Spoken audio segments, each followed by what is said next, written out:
Hi, everyone. Welcome to Conversationality. My name is Elisa Camahort Page, and I'm the co-founder of Optionality, along with my other co-founder, Joy Desjardins, who is on vacation, not with us today.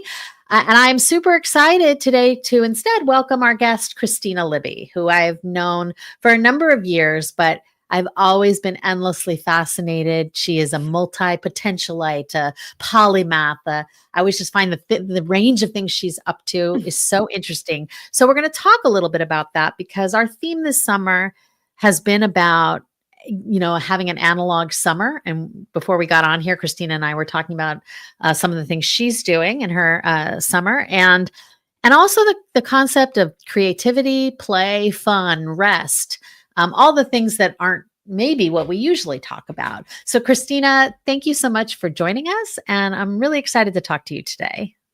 Oh, thank you for having me. I always love talking to you, so it's a joy to be here. Yeah. So Optionality is a community for people who are rethinking the way they work and kind of acknowledging what I think is a reality that the future of work is now. And we already are disrupting this idea that, you graduate from college, you go get a job, you stay in that job, you kind of have a trajectory that's up and to the right.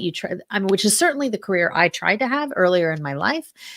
And I used to think optionality was for people like me who were sort of mid-career and needed something different, needed something more, needed to keep our options open. But now I know Gen Z is coming into the workforce already feeling like I got to have irons in the fire.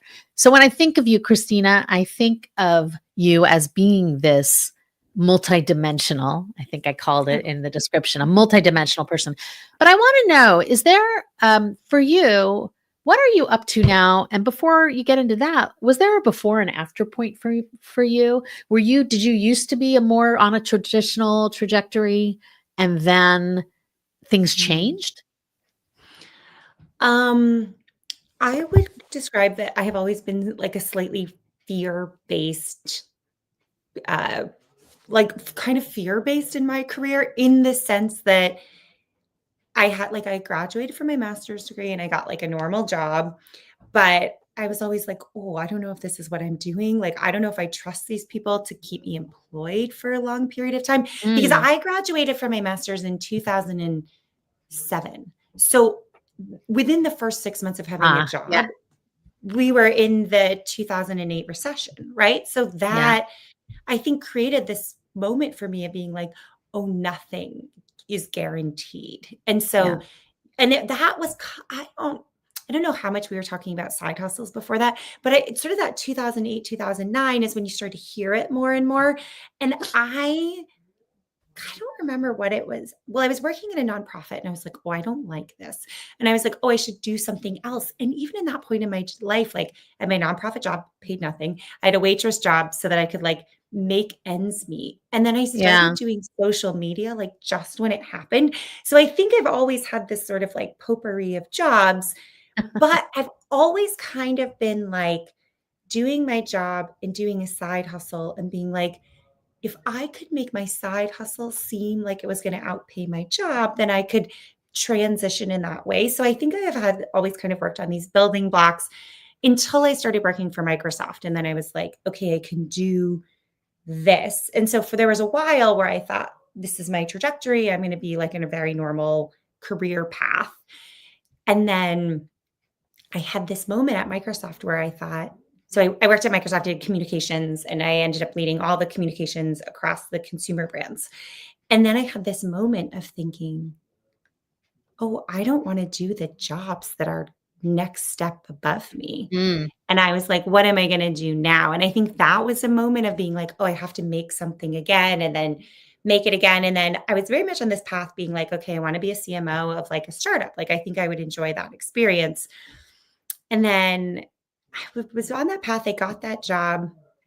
I can't remember the timing exactly right now, but right before or after that, I ended up having a serious brain injury. So I was kite surfing and I ended up having this terrible moment where I followed the wrong instructions from the kite surfing instructor, or she gave me the wrong instructions.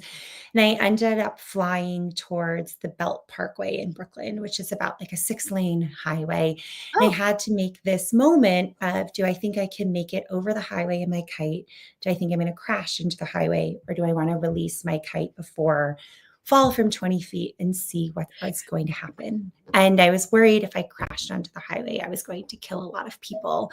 And I didn't have enough confidence that I could make it over the highway. So I released the safety loop on my kite, and I fell about 20 feet on my head. And I ended up with a traumatic brain injury that I had for a number of years. I'm basically recovered now, but for about 3 years of time, it was just a really challenging period in my life. But also, the brain injury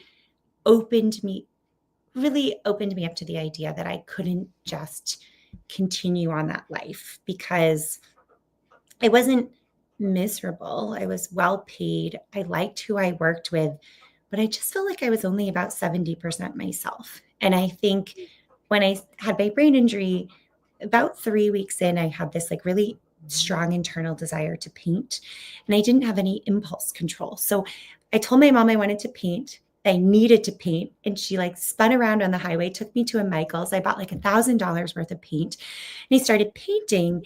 Within about 15 minutes of painting, something I had never done before, the headaches, which were like one of the biggest problems with my brain injury, they went away. And so I started painting every day for about like 50 minutes an hour. And then I would work for about 15 minutes, and then I would paint. And so I was basically painting like 6 or 7 hours a day.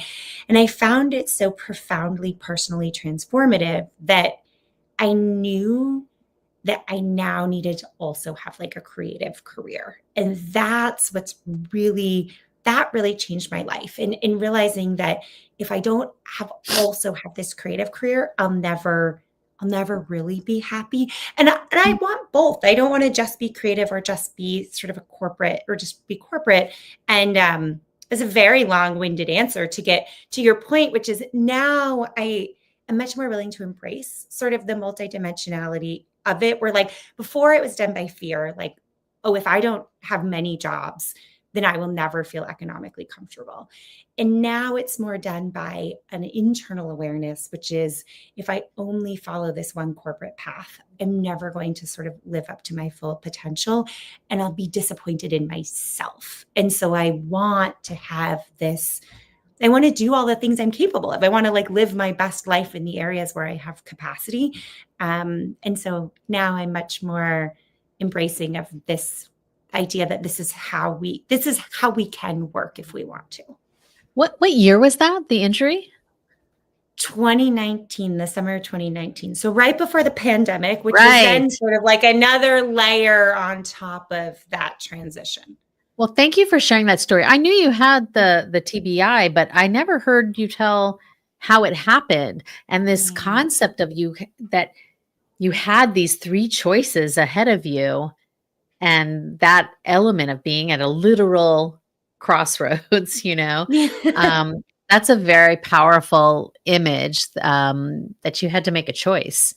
So thank you for sharing that. And I knew about that. And so then when during the beginning of the pandemic, you sort of launched into taking your art and the beauty, your need, that internal need to express yourself through that. You started kind of taking it to public spaces, no? Was during the pandemic with your floral heart project, which Yeah. we should hear all about. Was that the first time you took your internal drive to express yourself in these kind of artistic ways? First time you took it into public spaces? Yes. So I would say when I first started painting, for me, it was this like massive healing exercise, Mm. right? Like I could understand how creative expression could actually like change what was happening inside of you. And it really healed me. And I think when the pandemic was happening, two things had happened. So I'd had my brain injury about 6 months before. And as part of the brain injury, I spent almost 3 months like in hyper isolation. Like I couldn't look at someone and talk to them at the same time. Like I couldn't process both levels of Mm. input. So I would like talk to people on the phone, but that was very like overwhelming. Or I would see people for like 5 minutes at a time, very overwhelming.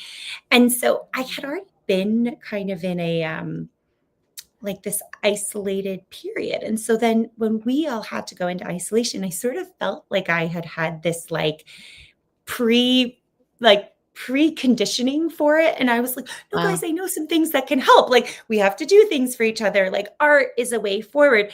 But on top of that, so I have a master's degree in international security. And a lot of the research I studied was about genocide. And a lot of what I studied was not how to stop genocide. I kind of don't think that that's actually possible, but was how we can reconcile after we have been through these periods of mass violence, sort of mass atrocity, mass death. And my brain injury was in a way like a little death. Like my brain doesn't work the way it was before. Like it had to be sort of rewired. And I knew we were going through this period was going to fundamentally change us as a society, but Mm, no one was talking about it. There were yeah, like no memorials in the street. People I weren't know. doing anything. Flags weren't at half mast. And I was just like, this is terrible. We will never heal from this if we don't do something. And I had this like voice inside of me that was like, do something, like make something, just do it. And I went and so I tried to use that sort of more creative part of me. And there were no materials, but the grocery store across the street had all these flowers. And I was a florist in my 20s when I was paying for my Yeah, way through college. Again, that like having to do many things at once. yeah, And I was like, I can probably make something with this as a medium, um, which is really what led me out into the street was kind of that connection of ideas and experiences that I had just had. And I wanted to do something that was like a reminder that, like, we're in this together. We can like choose to love our neighbors. Like, we don't have to live in fear and isolation. And like, there's healing work that can happen here. And I just, no one wanted to do that. And I think everyone was still so afraid, but like, our fear we cannot stop at fear, right? Like I think we need to be right now in America, we need to be afraid, and we also need to be finding ways that we can bring people together, that we can create connection and community in those moments. And that's what I was really focused on. I don't even remember what your question was anymore. Sorry. no, I was just asking you about the how the Floral Heart Project started. You remind me that from very early on in the pandemic, I live in a pretty walkable neighborhood to begin with. So I walk around my neighborhood every morning, and have pretty much since I moved here. But I did, even from pretty early on, I would go for walks with friends, but one of us Yeah. would walk on the sidewalk and one of us would walk because no one was going anywhere. The streets were pretty much empty for a long time. And so one of us would walk on the sidewalk and one of us would walk in the middle of the street, kind of, like more than a car's length away, like, feet that more than that 6 feet away from one Yes. another. And for me, I think that really led to feeling, yes, it was definitely weird not to have some of the other ways I used to get together with people, but I'm not a huge extrovert and I already worked from home. So just the fact of being able to, even if we accommodated for the fear, just to continue some of those routines of walking with people. And so the combination of being outside and being with a person and also managing to think we were being safe. I think that really made a huge difference for me. I did not find it, I felt like that helped me manage that time much better because I still had access to some of those things that I think are important to being human. To connection. Yeah. To Yeah. community. And you probably walked with more people than you walked with pre-pandemic, right? Because there were people around who you could connect with in a different way you had before, right? So like even in a time of social rupture, you were Yeah. creating connections and deeper connections with people who were already around you, right? And I think this is something that we sometimes, I think, forget is that like there is an opportunity in every moment of like societal rift to be like, okay, well, like, how do we change the way we're operating? How do we do something that like makes us feel better? And um, it's just, and I think it's a mindset. Like you And already have that mindset, right? But I think there's like yeah, so much to yeah. be done with that. Yeah. I think you're so right, though, that as a country, we did not properly manage the trauma. And you know what you're reminding me of? It reminds me of 20 years ago after 9/11 in New York. I think people came together a lot. I think in New York, there was probably a sense of coming together. But as a country, we were sort of told to go shopping. We went to war and with the wrong people about it. We didn't like it was all used in a kind of jingoistic way instead of a real, hey, the country has just been through a moment of trauma. I feel like so many of the things that happened after 9/11 were kind of almost like a PTSD style reaction to feeling that fear and threat and not really acknowledging it and having to act so, yeah, USA, and like we're going to go to war and all this kick ass stuff and go shopping and not really acknowledging that it was also, I mean, I cried so much every day. Um, there's Yeah. those incidents that happen, and sometimes we're asked not to like acknowledge that. And I think it's a pattern in this country, maybe that we just don't know how to process that kind of I mass grief. But, like, think about the entirety of American history. Like, Yeah, think about the Civil War. Like, yeah, we still haven't, like, done the work to yeah, process the Civil War, right? And, like, any sort of the complex events we've been through, like, it's so American to just be like, "We're independent, we're gonna soldier on, like, we are fine in these scenarios," yeah, and yet we're not fine. And like, we have no idea how to do healing work. We have no, like at a social level. Like, I mean, that's not true. There are people who are trying to do work, but there's not a lot of work happening at the like actually across society. Like, let's really try and heal. Let's try and like actually connect with the grief that we feel as a country. Let's sort of like work through that trauma. I was reading something interesting the other day, and now I can't remember what I've been reading all of these books this month, and I can't yeah, remember which book this was in. I'd have to like go back and look through them. But it was really talking about the way in which tend as we tend to polarize against polarization, right? So like we just we're like stretching more and more this way. And I think there's not a lot of people in the middle who feel like they know how to, and there's not a ton of work for that. There's not a ton of work in reconciliation for a country that isn't at war with each other, right? And so like in America, we are kind of at war with each other, but we're not physically enough at war with each other for there to be like a lot of reconciliation work. And so, but that doesn't mean we don't need it, right? It's like yeah, we're in a broken moment in our country, and we need to start yeah, thinking about like, how do we publicly grieve? What does that look like? Like, how do we actually talk about our trauma in a way that's not like screaming at each other? And how do we say like, I am hurt and I would like you to listen to me yeah, without also being like, you hurt me? Like, I feel like I don't know the answer at yeah, all, but I yeah, think we need to get there. And like, creative projects aren't going to do it, but enough creative work, like enough storytelling work, like enough of that can actually get, I believe, to enough people that we can like make those changes. But we have to acknowledge the problem. well, I mean, isn't that always the first step? Yes. Acknowledge the problem. Well, Yeah. Kristina, you're creating this community for people who are like you, who have both creative pursuits and I don't know if you want to call them technical pursuits or corporate pursuits, or, how do you define the community you're building for people who are also multidimensional? Because I feel like I know so many people who, when you just dig in just a little bit with so many people, they have these avocations, passions.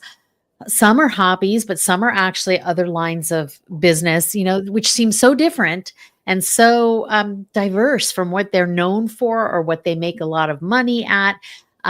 Even me, we did this little optionality office hours where I have a new tarot deck.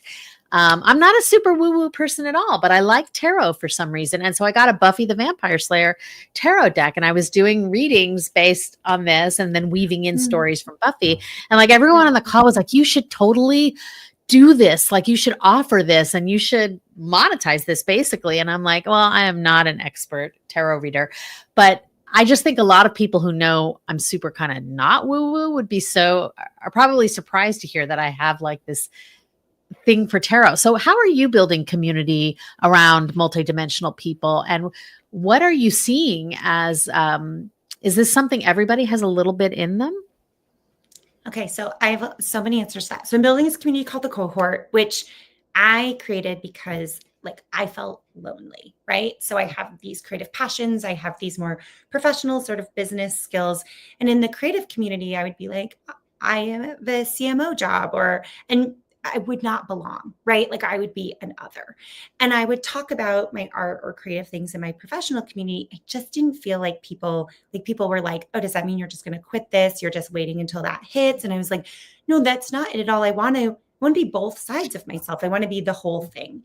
And so I was like, I want to go out and not be the only. Like there are so many other people like this, but I also want to normalize this idea that like you can be a powerful executive person and you can write a novel. Like you could be, I know this woman who was a former CFO of an alphabet company and she's a filmmaker, right? And like she's now left her CFO job. She's taken a few board seats. She's launching a podcast soon. I'm going to forget the name, but I'm going to tell you and you can include it in the notes. Yeah. And but she's set up a life so she can do her board work. And the way that board work sort of works for her is then she gets these breaks of time between board seasons and she can film movies or make movies in those times. And it's like, there is a world that you can create so you can have both of those lives. And so I believe deeply in that. So I built the community for that.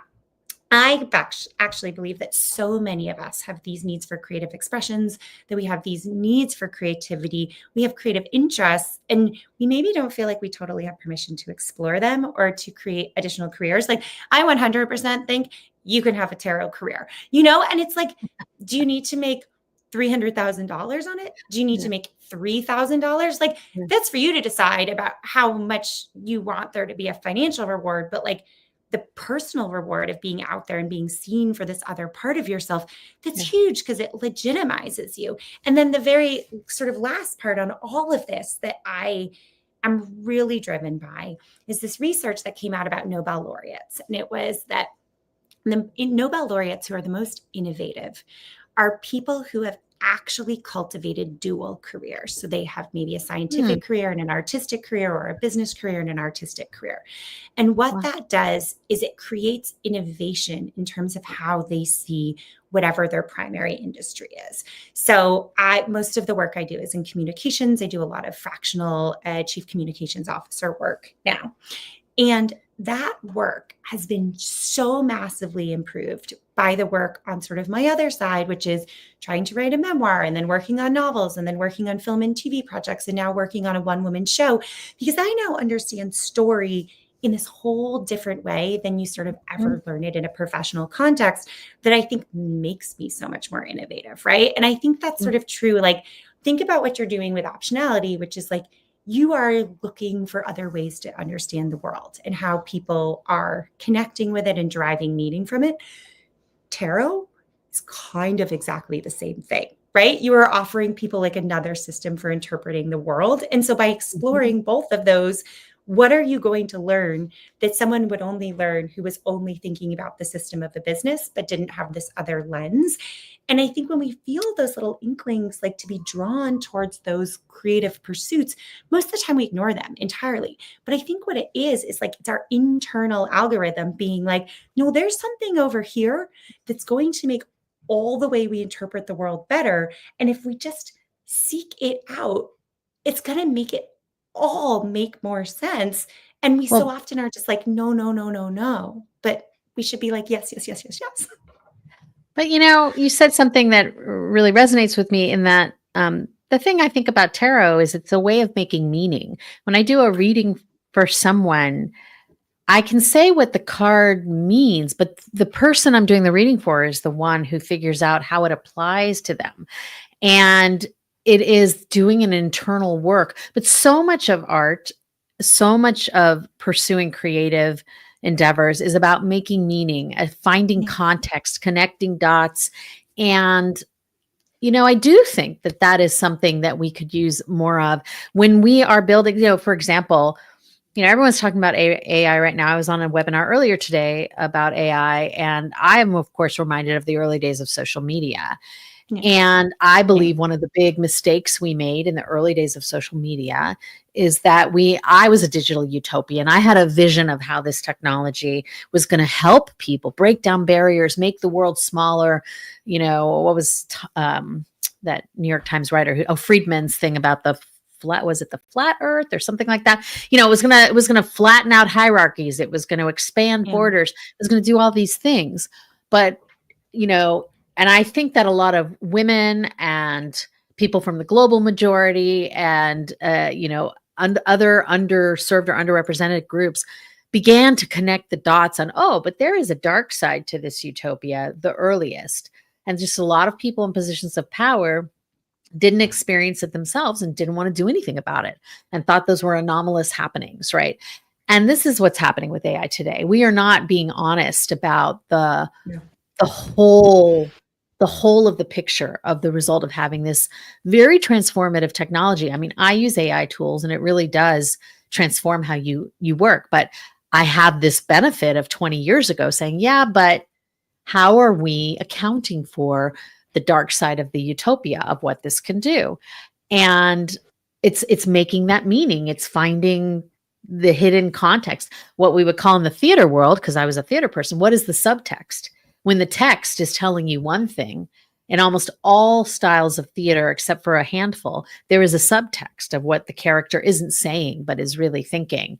And your work as an actor is to find the subtext. And I think that's also our work if we are looking at the future and how to leverage technologists should take some acting classes and think a little more about subtext. I mean, there's so many things I agree with what you said. One, I think there's a lot of hype about AI that is like going to not prove to be true.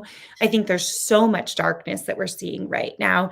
And Yeah. from sort of that creativity lens, like making so much about so much of my experience with creative practice is that doing it helps me to understand who I am and Mm. what the Mhm. world is. And so I Mhm. think when we look to AI for shortcuts, like we look to AI to write a novel, we look to AI to make art for us, in some of those instances, what we are doing is then deriving ourselves of meaning, of understanding of like the fullness of the human experience. And so I'm both a proponent of using AI for things you hate and for shortcuts and for researching in a more efficient way, Yeah. but outsourcing the work that gives us meaning to a computer, the only person who's being deprived is yourself, right? and Yeah. and Yeah. that's like, I don't know, so much of my work in the last like 5 years, internal creative work, has been about like learning all of the stories I believe that aren't true, breaking them down, putting them into fiction, realizing how flawed they are, realizing those stories sit inside me, then breaking down those stories to try and sort of create my own freedom by believing the things that are true of myself and not the things that the world believes are true of me. And like, Mm. sure, I could probably put some inputs and be like, hey, ChatGPT, like write a 80,000 word novel about like a woman who learns to embrace her own creativity. But if I had done that, I'm like depriving myself of the work that helps me understand myself, that hopefully other people will see in my work and then identify in themselves, right? And maybe that other part that people seeing, maybe they can see that in something that's AI generated and it can give them the same impact, but like I won't have the impact. And what's Right. the point then if it has no, if I don't get my value out of it as an individual, then like maybe it would make me wealthy. Maybe, I don't know if anyone gets wealthy writing books, but maybe I could have AI write a book and then sell that book and make money off of it. But if all I've made is money, then like, so kind of so what, I guess, I think.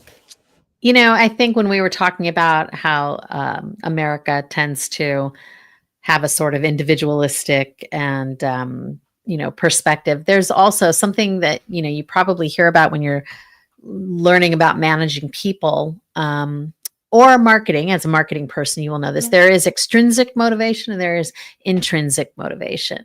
And I feel like our culture and society right now is very extrinsically driven. And so we look to these external validations of, so, your Floral Heart Project has external validation, right? Yeah, And 100%. all of that. But it started from an intrinsic motivation. And tarot started for me as an intrinsic, like I just wanted to like give myself new ways to think about things. And I think any great entrepreneur, you got to be starting from some intrinsic motivation about something you want to make better in the world because you want it. They always say, make what you want but can't find. Write what Yeah. you want but can't read. Make the thing that no one's making that you wish existed in the world, whether you wish it existed today or you wished it had existed when you were a teenager or you were a young adult or whatever it is. That intrinsic, like, sometimes I think we really sideline it and only celebrate the extrinsic validations. And Oh, on, oh, sorry. I have one last point on that, and yeah, then we should go. But there's this book called Cassandra Speaks that mm, was written by the woman who founded the Omega Institute. I don't know if you've read this book or not, but I have not.